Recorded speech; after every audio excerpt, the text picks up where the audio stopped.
السلام عليكم. عاملين ايه؟ اخباركم ايه؟ يا رب تكونوا بخير. احلى متابعين يوميات ام مسامح، وحشتوني جدا جدا جدا. النهارده ان شاء الله هنعمل اكله جديده مع بعض زي ما احنا متعودين. هنعمل ان شاء الله شويه محشي كده وفراخ اللي احنا كنا مقسمينها. تمام. تعالوا ما نشوف هنعمل ايه. قبل اي حاجه ما تنسونيش في اللايك وكومنت حلو كده. والله يا جماعه بفرح بجد لما حد يكتب لي كومنت، يا رب حتى لو ايه، بفرح والله العظيم. وعملتوا لي اشتراك ولايك حلو منكم كده، بجد بحس ان المجهود يعني والله اللي بيصور بجد بيبقى تعبان جدا، يعني الموضوع مش سهل. فانتوا دعموني ويعملوا لي اشتراك وكومنت حلو منكم ولايك. والله يا جماعه يعني مش هتفرق، يعني لو ضغطت على الزر كده مش هيحصل حاجه يعني. ربنا يخليكم يا رب، ما تحرمش منكم وتفضلوا دايما الدعم والسند. تعالوا نشوف هنعمل ايه. في حله على النار هحط فيها شويه زيت، طبعا المحشي بيحب الزيت. نحط شويه زيت حلوين كده. تمام زي ما انتم شايفين معايا. وعندي بصله كده متقطعه، بس انا مش بحب ابشرها، يعني ايه، متقطعه قطع صغيره كده زي ما انتم شايفين، مكعبات. احطها على الزيت كده. اهم حاجه المحشي بيحب ايه، البصل يكون كتير. اللي نسى يعملوا لايك يعملوا لي واشتراك وكومنت حلو. بحب والله، بفرح جدا، بحس ان تعبي ما جاش على الفاضي، وبتشجع اكتر وعايزه انزل لكم كل حاجه، وانزل لكم فيديوهات اكتر وحاجات اكتر عشان نستفاد مع بعض. متحرمش منكم ابدا. احلى متابعين في الدنيا متابعين يوميات ام مسامح. بعد كده ما نشوف هنعمل ايه. زي ما انتم شايفين معايا البصله سايباها تحمر شويه تاخد لون.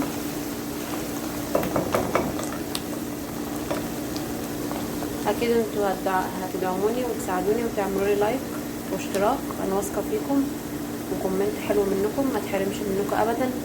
احلى متابعين يوميات ام مسامح، عشان احس بجد ان المجهود ما راحش على الفاضي والله. لان التصوير والفيديوهات اللي بتنزل دي مش بسهوله والله يا جماعه، والله بتبقى صعبه جدا. وتقعد يعني تصور وتجمع الفيديو وتعمل مونتاج وتنزلهم الفيديوهات، وننزل الفيديوهات، بتبقى بجد الموضوع مرهق جدا وصعب، يعني تعب بجد. فالتعب ده بجد يعني لايك حلو منكم او كومنت او اشتراك في القناه بجد والله العظيم هتفرق كتير في نفسيتنا كلنا. ومش بتكلم عن نفسي بس، انا بتكلم عن الكل، يعني اللي يدخل يشوف اي فيديو لاي حد يعمل له اشتراك، يعمل له لايك، يعمل له كومنت، يحسسه بجد ان هو يعني مجهوده ما راحش على الفاضي. ما تحرمش منكم ابدا. ربنا يجزيكم خير يا رب، ويحقق لكم كل احلامكم وكل الحاجات وكل الاشياء اللي انتم بتتمنوها.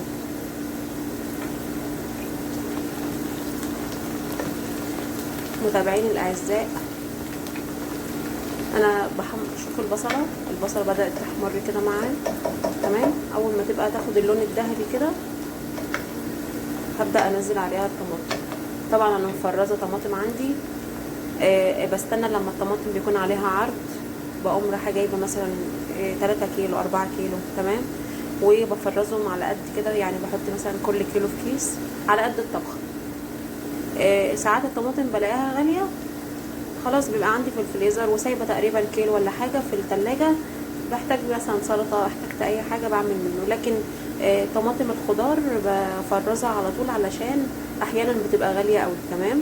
فانتوا برضو اعملوا كده، عشان برضو ساعات الواحد برضو مثلا عايز يعمل اي حاجه، يعمل طبخه، يعمل اي خضار، يلاقي الطماطم غاليه. لا، هو وقت ساعتها لما تلاقوا الطماطم رخيصه جيبوا كميه. مش لازم تجيبوا الكميه كلها مره واحده، يعني كل مثلا ما تروحي السوق ولا حاجه جيبي لك 3 كيلو 4 كيلو وحطوهم في الفريزر. اضربوهم واعصروهم في الخلاط وحطوهم في الفريزر في اكياس تلاجة، ما بيحصلهاش اي حاجه ولا طعمها بيتغير ولا اي حاجه. تمام زي ما انتم شايفين معايا كده. وعندي دي الفراخ برضو دي الفراخ اللي احنا كنا برضو مقسمينها مع بعض. تمام زي ما انتم شايفين معايا. ده قلت لكم اعمل منها شوربه، وانا فعلا عملت منها شوربه، قطع فراخ والشوربه. تمام. البصله بدات معايا خلاص تاخد لون الذهبي الحلو ده. اول ما كده هقوم منزله عليها على طول الطماطم اللي انا مفرزاها. بصوا معايا يا حبايب قلبي، انا حطيت تقريبا 2 كيلو طماطم. انا طبعا مش هعمل كتير، يعني انا هعمل تقريبا كيلو رز، تمام، على قدنا، عشان مش عايزه يعني عايزه الطبخه تخلص كده مثلا على طول يعني، لان احنا مش كتير برضه، عددنا قليل. فان شاء الله هسيبها برضه تفك، وما تفك هبدا ان انا احط عليها التوابل، واقول لكم احط عليها توابل ايه. متحرمش منكم ابدا، ربنا يجزيكم كل خير ويحقق لكم كل اللي بتحلموا بيه. هغطي انا عليها كده لغايه ما تفك، بعد كده نشوف هنعمل ايه. عندي الشوربه بتاعتي برضو دي، لان برضه هاخد الشوربه دي وهسقيها بالمحشي. هحط ملح، تمام، شويه ملح كده للفرخه. طبعا احنا كنا موزعين تقسيمه الفراخ دي مع بعض، وقلت لكم دي هبقى اعملها جنب اي حاجه، جنب محشي، جنب اي حاجه، تمام. عندي الخضره بتاعتي، تمام، كنت مقطعاها، هغسلها غسله كويسه جدا وهصفيها بالميه دي، تمام. وبعد كده نشوف هنعمل ايه. بصوا معايا يا حبايبي، احلى متابعين يوميات المسامح. انا دلوقتي استنيت لغايه ما الصلصه فكت، تمام. هبدا احط عليها التوابل. اول حاجه شويه كمون،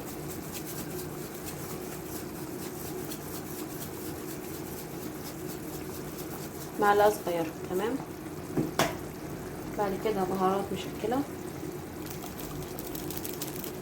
برضو معلقه صغيره. بعدين كزبره،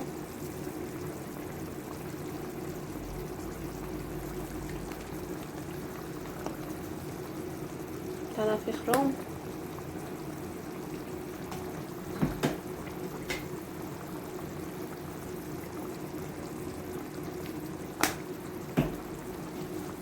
ملح. اهم حاجه الملح ازوده عشان يبقى مظبوط. بحط حبهان، تمام، 3 حسب الكميه طبعا اللي هتعملوها. بابريكا، شوف بابريكا كده عشان تعسل اللون، وفلفل اسود برضو معلقه صغيره زي ما انتم شايفين معايا. هبدا اقلب كده. لسه كمان حاجه عندي بحط كمان ورق لورا او غار. بصوا معايا، ورق غار او لورا بحطه كده، بس انا برضو بغسله، تمام، بغسله قبل ما احطه في اي حاجه. الطماطم بدات معايا تتقل خالص اهي، هسيبها لغايه ما تتسبك خالص، وبعد كده نرجع نشوف هنعمل ايه. بحبكم في الله، ما تنسونيش في اللايك والاشتراك، وفعلوا زر الجرس عشان يوصلكم كل جديد. دعموني، متحرمش منكم ابدا، والله بجد بفرح قوي لما تعملوا لي كومنت، تمام. هخلص، هخليها تسبك شويه وهقول لكم هنعمل ايه بعد كده. بصوا معايا يا حبايبي، انا دلوقتي خلاص التسبيكه خلاص سبكت، الصلصه سبكت، تمام. هجيب معايا المفرش ده كده عشان نبدا نشوف هنعمل ايه. مش انا كده، تمام.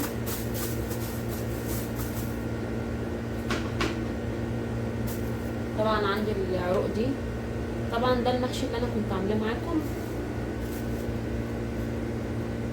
تمام.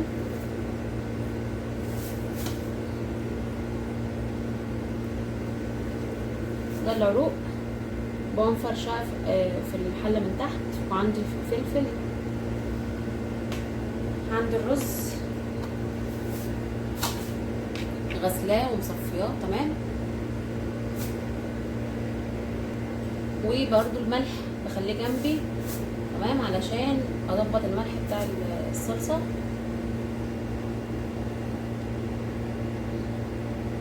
بعدين بس الكاميرا. وعندي الخضره غسلها ومصفيها برضو، انتوا شايفين معايا زي ما انتوا شايفين الصلصه ما شاء الله عامله ازاي. سبتها لغايه ما اتسبكت خالص. والورق طبعا مقطعاه مجهزاه، ده اللي كنا جايبينه اول الشهر ومفرزينه في فيديو ازاي تكفي نفسك ب1000 جنيه في الشهر. تمام، ادخلوا على الفيديو وشوفوه هيعجبكم قوي، فيه افكار حلوه.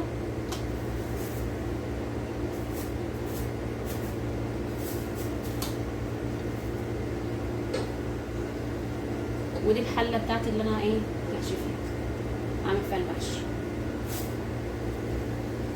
تعالى نشوف هنعمل ايه. اول حاجه هجيب الرز بتاعي كده. تمام،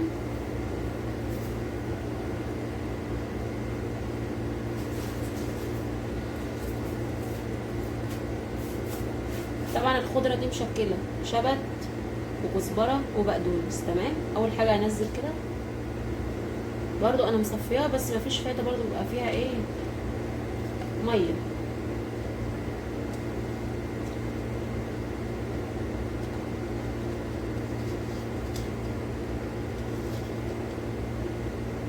اللي بيتفرج عليا يعمل لي لايك ويعمل لي اشتراك وكومنت حلو، ربنا يكبر بخاطركم يا رب، زي ما انتوا بتطيبوا خاطري وبتكبروا بخاطري، متحرمش منكم ابدا. تمام، بعد كده هاخد الصلصه دي واكبها كده.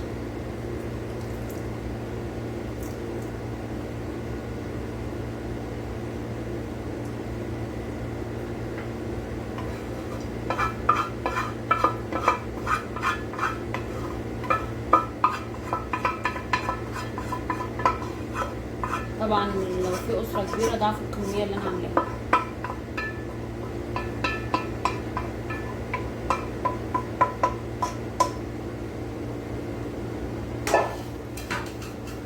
هبدا ان انا اقلب كده.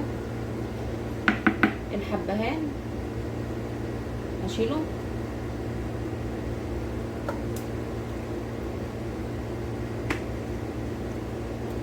وورق الغار برضو بشيلهم وبحطهم في الحله اللي انا هحشي فيها.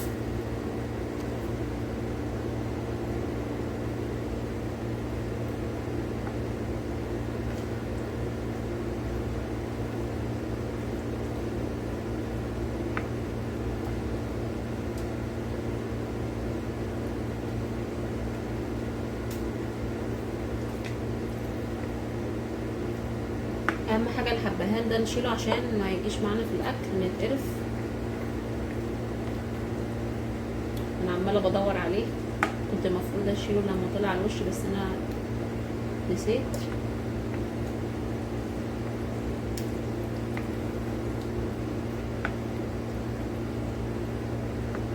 واحده كمان، لسه فاضل واحده.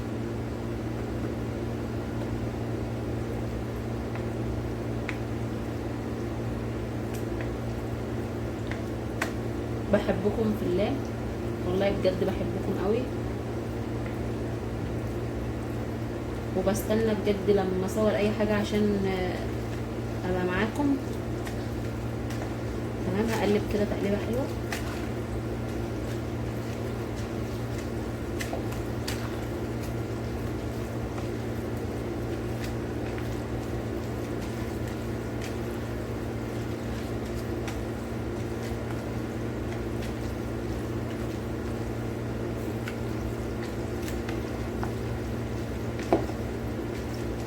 طبعا انا عامله كيلو رز بس. تمام،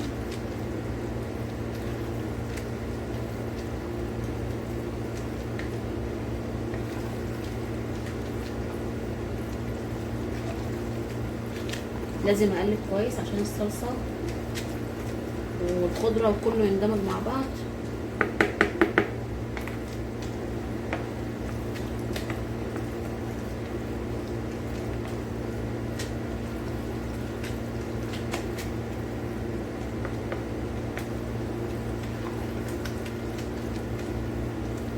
ما شاء الله احمر زي ما انتم شايفين، الكاميرا كمان والله ظلماه.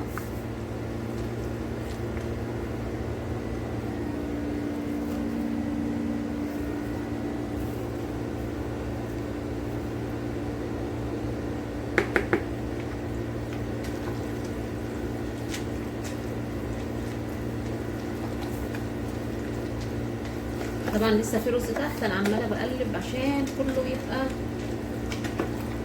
مخلوط كويس. خلاص كده. بعد كده بدوق الملح، ناقص ملح شويه.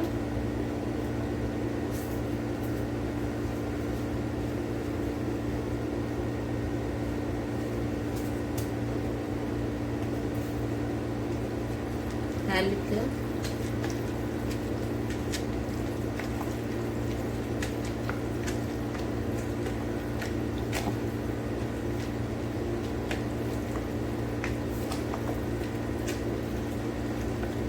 واهم حاجه برضو الخضره ما تبقاش كتيره قوي، لما تبقى كتيره قوي بتخلي الواحد يتقرف.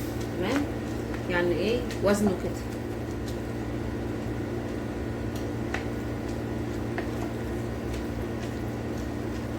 دعواتكم ليا، ربنا يجزيكم خير، متحرمش منكم ابدا. اشتراك حلو كده منكم، ربنا يكبر بخاطركم يا رب ويطيب خاطركم. طبعا لما نيجي نعمل حاجة لازم نذكر ربنا، نسمي بسم الله الرحمن الرحيم ونذكر رسول. اللهم صل وسلم على سيدنا محمد وعلى اهل سيدنا محمد اجمعين.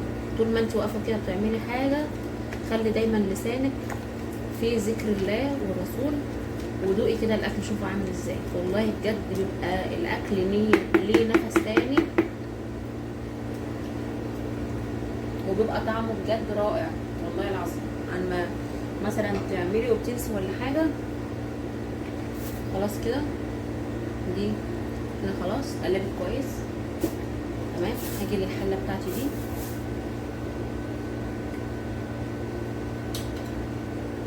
والحاجات بتاعتي دي برضو افرشها كده عشان ما تتحرقش. افرش الحاجه دي كده كلها عشان ايه المحشي ما يتحرقش مني. ما ترموش يعني اي حاجه بقى من الكرنب تخلوها كده على جنب وافرشوها في الحله من تحت.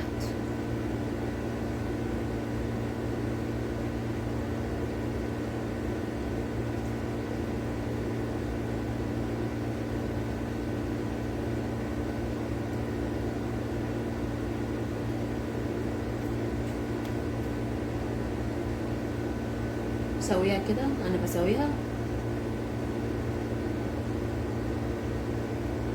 تمام. خلاص طبعا تبقى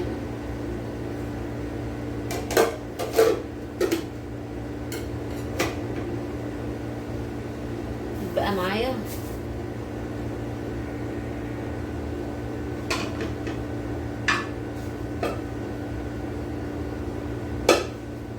دلوقتي معايا ايه الكرنب بتاعي، الحله والرز انتوا شايفين معايا.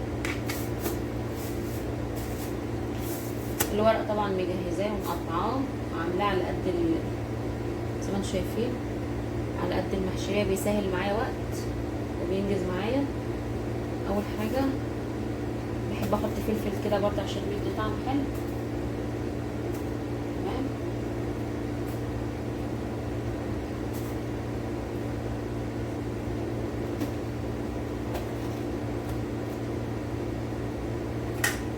عندي الفلفل هنا كبير قوي رومي.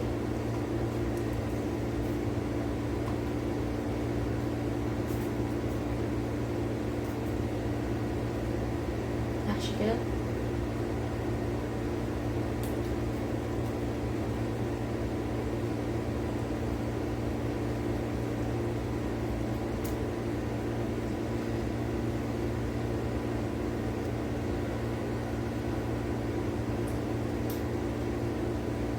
شايفين ما شاء الله سايح معايا ازاي. اهم حاجه في المحشي برضو الزيت.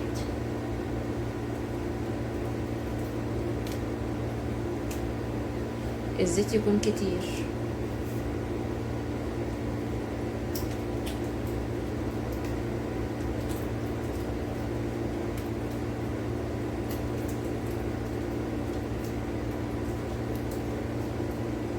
طبعا سويت الفرخه، طبق الفراخ اللي انا كنت مقسمه معاكم اللي قلت لكم اعملوا شوربه جنب مثلا فرخ، جنب محشي، جنب اي حاجه.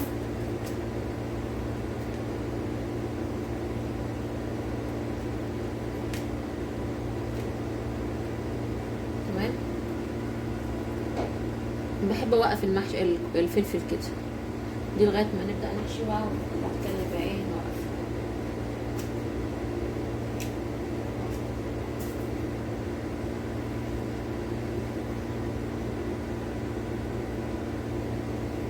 بصوا معايا، نبدا نلف. بسم الله.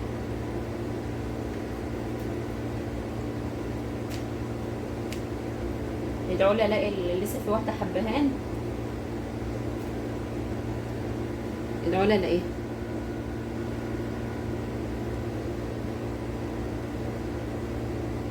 حبايب قلب المموحه، حبايب قلب المموحه، بصوا بلف ازاي اهو. اهم حاجه ايه تضغطي كده.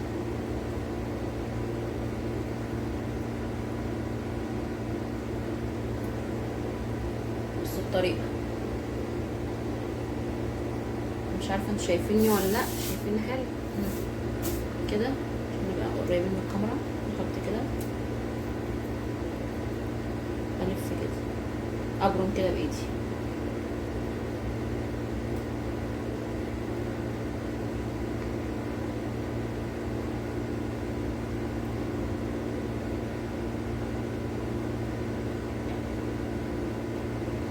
ورقه صغيره، ورقه اي حاجه، طبعا انا بظبطها وانا بعمل.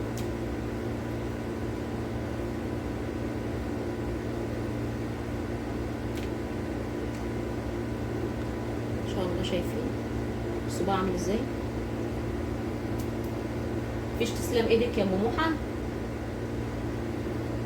اكتبوا لي بقى في الكومنتات تسلم ايدك يا مموحه عشان ما ازعلش منكم.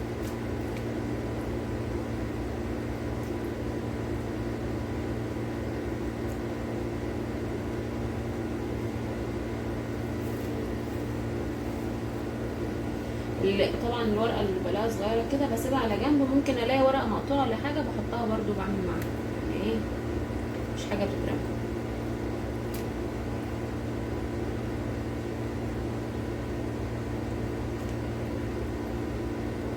لازم تنضفي الورقه المحشيه كده من الجوانب علشان الرز ايه ما يقعش منها.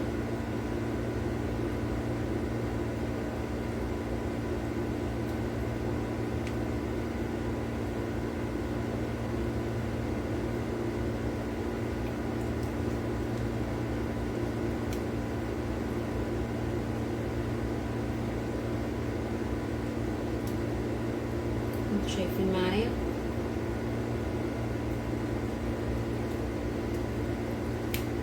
طبعا ممكن تعملي التسبيكه برضو في يوم، الكرنب بتقطعيه في يوم، يعني ما تعملوش كل مره واحده، بيبقى متعب جدا. يعني انا كنت جايبه في زيت يكفي نفسك ب1000 جنيه في الشهر، كنت جايبه الحاجه الكرنب تمام، وانا كنت وريتهولكم. الحمد لله لقيت الحبهان التالت اللي هو كان باقي، الحمد لله. بحطه برضو هنا عشان بتقطع، فهتبقى مشكله كبيره لو اتحطت في المحشيه. يا ترى كانت هتبقى في حظ مين اللي كانت هياكلها وتيجي في بقه؟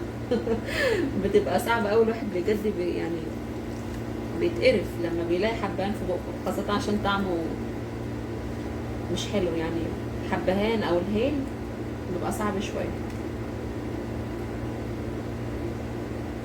شايفين ما شاء الله.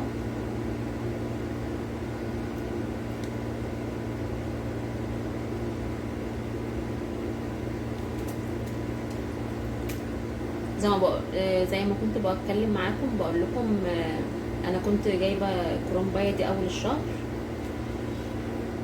طبعا الواحد بيجي اول الشهر بيجيب الحاجات الاساسيه عنده، يعني بيجيب كل حاجه تمام، لان طبعا كل واحد ماشي بميزانيه معينه وعارف امكانياته، فبيمشي على قد ايه امكانياته وحدوده تمام. فانا اول الشهر كده بقوم رايحه نازله جايبه الخضر بتاعي، جايبه اللحمه، جايبه الفراخ تمام، اللحمه اللي هي المفرومه، حتى والله اللحمه المفرومه بقوم جايباها برازيلي، يعني بجيبها مستورده تمام. بجيب مثلا 2 كيلو لحمه مفرومه، بخلي كل نص في طبق تمام. اعمل منه مثلا اي حاجه بقى، اعمل منه كفته، اعمل منه جلاش، اعمل منه مكرونه بشاميل. تمام. وبقوم جايبه برضو 2 كيلو لحمه قطع اللي هي العاديه بلدي. تمام. واجيب لي مثلا 3 فرخات 4 فرخات على حسب. واقوم زي ما انتم شايفين كده الفراخ مقسماها، زي ما انتم شايفين كده لما كنت مقسماها. واللحمه بخلي برضو القطع اللي هي البلدي دي، بخلي كل كيلو مثلا، كل نص كيلو في كيس او في طبق، اطبخه مثلا جنب اي خضار ولا حاجه. والمفروم برضو بخلي كل نص كيلو في طبق. تمام. وامشي نفسي بقى، يعني مش كل مثلا يوم هنعمل فراخ ولحمه وحاجات من دي. واجيب برضو الخضار بتاعي، واجيب الفاكهه، ساعات اجيب وساعات ما اجيبش، يعني الفاكهه مش اساسيه، اهم حاجه الاساسيات. واجيب الرز والسكر والزيت، كل الحاجات دي بجيبها ايه كل شهريا كده. يعني اجيب لي ازازتين زيت مثلا 3 كيلو ولا حاجه، اجيب لي 5 كيلو رز. تمام. 4 اكياس مكرونه ولا 6 اكياس مكرونه ولا حاجه. طبعا بشكلها مكرونه اقلام، مكرونه مثلا سباكيتي، مكرونه اللي هي الصغيره او المعوجه كده، بقسمها يعني بشكلها. تمام. وبرده بجيب لي مثلا نص كيلو عدس، نص كيلو فاصوليا، نص كيلو لوبيا. تمام كده. وامشي نفسي طول بطاطس برضو بجيب، وامشي نفسي بقى بالحاجه اللي انا جايباها دي طول الشهر. والله اتزنقنا بقى مفيش بقى عندي الاكل. تمام. في الفريزر، في التلاجة بطلع وبطبخ.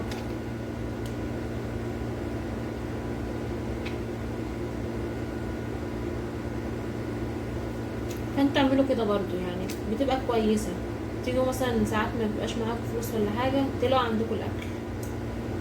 تمام.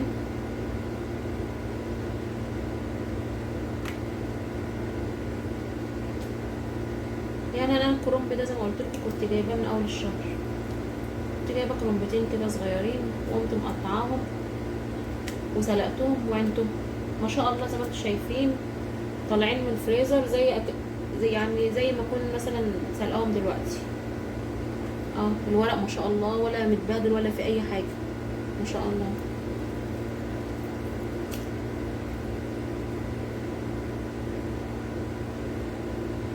طبعا احنا اخر الشهر، ربنا يرزق كل الناس يا رب، ويرزق كل المسلمين بقوتهم يا رب. فالواحد يمشي نفسه. يعني الفراخ ديت كنت جايباها من اول الشهر ومفرزاها، والكرنب برضو، والطماطم كنت عاملاها عندي في الفريزر. تمام. ونمشي نفسنا عشان اليوم يمشي وخلاص، لان بجد الدنيا يعني غلا، وربنا يرزق الجميع يا رب. بجد ربنا يرزق كل الناس. والله انا بتمنى الخير لكل الناس والله بجد، وبحب الخير لكل الناس. ربنا يرزق أمة محمد جميعا، قولوا امين. ونصلي على سيدنا محمد عليه افضل الصلاة والسلام. اللهم صل وسلم على سيدنا محمد وعلى اهل سيدنا محمد اجمعين. بسم الله الرحمن الرحيم. وطول ما احنا برضو بنعمل حاجة يعني نقول استغفر الله العظيم، استغفر الله العظيم، استغفرك ربي واتوب اليك. نقول الحمد لله ونرضى بقليلنا، وربنا بجد بيبارك والله العظيم. يعني الواحد لما بيرضى بقى عنده قناعة كده ويرضى بقليله، والله بجد ربنا بيفتح له ابواب رزقه بجد، وبيرزقه من حيث لا يعلم. ولازم برضه يا جماعة يعني مثلا احنا كل اول شهر كده برضه لازم نعمل اللي فيه النصيب، يعني عشان ربنا يرزقنا ويبارك لنا في النعمة اللي جات لنا. يعني برضه اي حاجة كده طلعوها، لو اي حاجة يعني مش حاجة مثلا يعني مش حاجة كبيرة، اي حاجة تصدقوا بيها، تصدقوا باي حاجة. لو 10 جنيه، لو 50 جنيه تصدقوا، وشوفوا كده بعدها ربنا بيعمل ايه. بجد والله العظيم ربنا بيبارك وبيفضل ساتر الواحد كده اهو. اهم حاجه الستر، يعني احنا عايزين الستر من عند ربنا والله، مش عايزين الغنى، عايزين الستر. طب اللهم استرنا فوق الارض وتحت الارض ويوم العرض عليك، اللهم امين.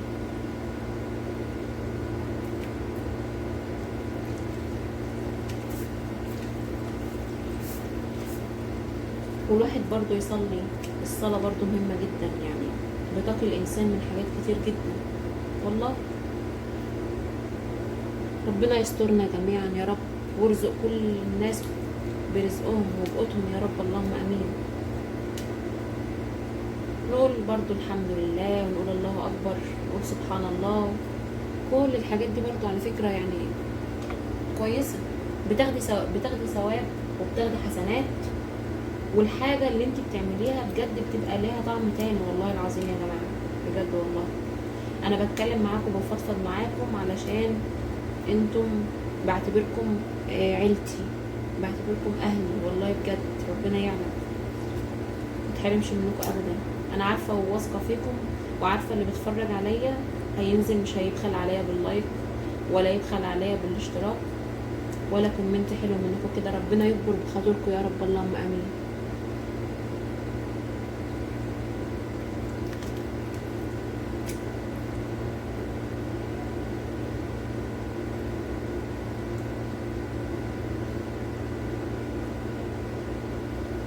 انا طبعا عماله بحشي اهو، بلف تمام.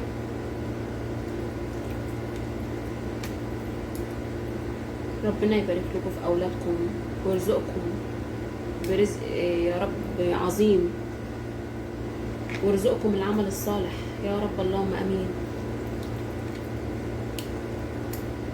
ويهدي لكم اولادكم يا رب ويبارك لكم فيهم، متحرمش منكم ابدا والله بجد. انا مش عارفه اقول لكم ايه.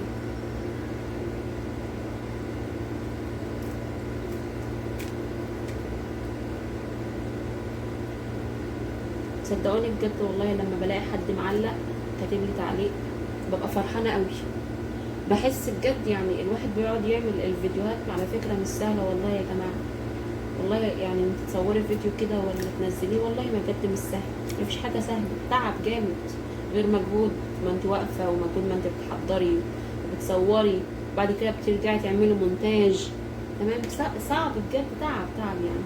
فلما تيجي تبصي في الاخر كده تلاقي التعب بتاعك، وحد بجد كده سواء واحده او واحد كاتبين لك كومنت حلو، والله بجد انا بفضل ادعيله، ادعي لكم من كل قلبي، بفضل ادعي لكم والله، وببقى فرحانه قوي، بحس خلاص تعبي كده ما جاش على الفاضي، حد فعلا شافني، حد كتب لي كومنت، علق لي، عمل لي لايك، عمل لي اشتراك. ربنا يكبر بخاطركم يا رب، ويرزقكم جميعا، ويقدركم دايما على فعل الخير. زي ما انتم شايفين انا تقريبا كده بدأت ان انا رصيت الصف الاول كله،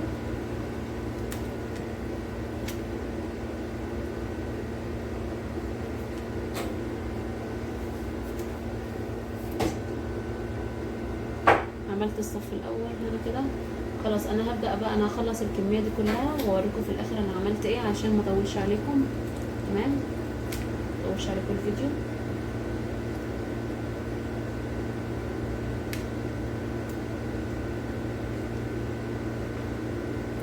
محدش يروح في اي مكان، هخلص وارجع لكم تاني.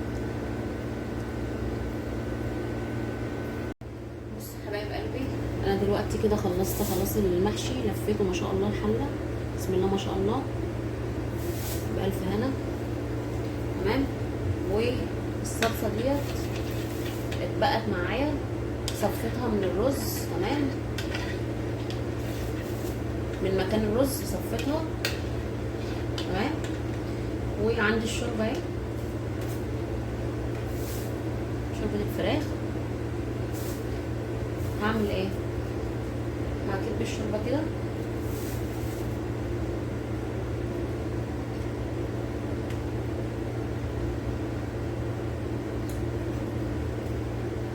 عشان انا عايزه اسوي المحشي بالشوربه.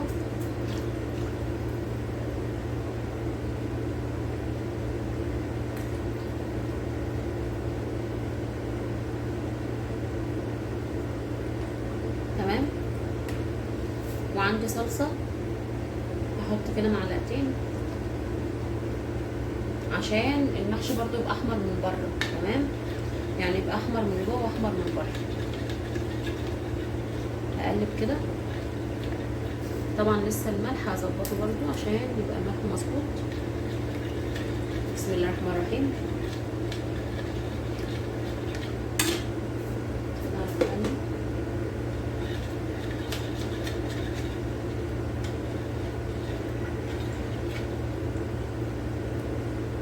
محتاج ملح.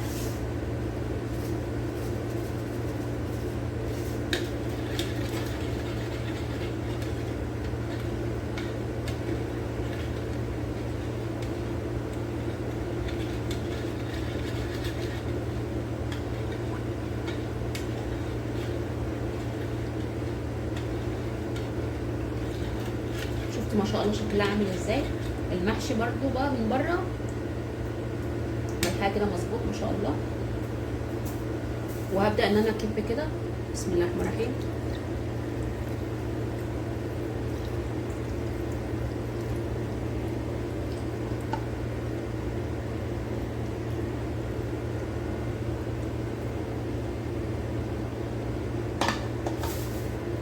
تمام. العقد بتاع المحشي بيبقى لغايه السطر اللي قبل الاخير. تمام. السفرة برضو عندي باظت شوية.